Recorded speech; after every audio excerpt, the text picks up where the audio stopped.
The Regent, Kanpaku, of the State of Japan, respectfully addresses His Highness, the King of Joseon. The letter you sent, I had incense burned and read it over and over again.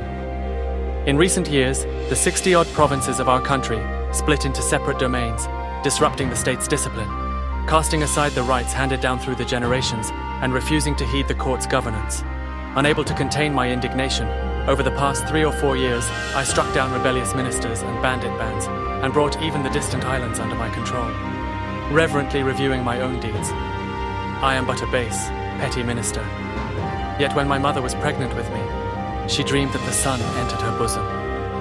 The physiognomer said, "There is nowhere the sunlight does not shine. When he grows up, he will surely spread a benevolent reputation to the 8 quarters and make his valiant name resound throughout the 4 seas." Because of such a strange portent, those who harbor hostile intentions toward me naturally have their momentum broken and are destroyed. When I fight, I always win. When I attack, I always seize. Now that I have pacified the realm, I have soothed and nurtured the people and pitied and comforted the lonely and the widowed. So the people are wealthy and resources abundant. Taxes have increased 10,000-fold over before. Since the opening of this dynasty, never have the court's flourishing condition and the capital's splendid spectacle surpassed what they are today.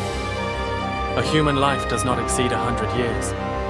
How could I remain stifled, lingering long only here? Regardless of the distance between states and the barriers of mountains and rivers, I wish to make one leap straight into the Great Ming, to change the customs of our country across its 400-odd provinces, and to implement the governance of the imperial capital for myriad ages. This is what is in my heart.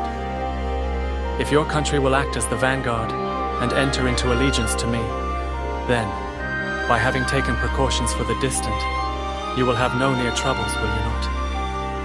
As for remote regions and small islands, those who are late in entering the court will not be permitted. On the day I enter the Great Ming, if I lead the soldiers and take position at the army camp, that will all the more strengthen the covenant as neighbors. My wish is nothing else but to make a fair name resound among the 3 countries. The tribute items were received as per the list.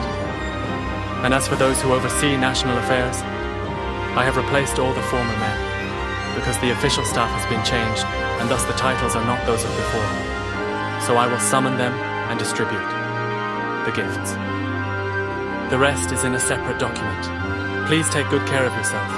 I end here. At the end. On a day in midwinter of Tensho 18, the cyclical year Gyeongin, Hideyoshi respectfully sends this reply.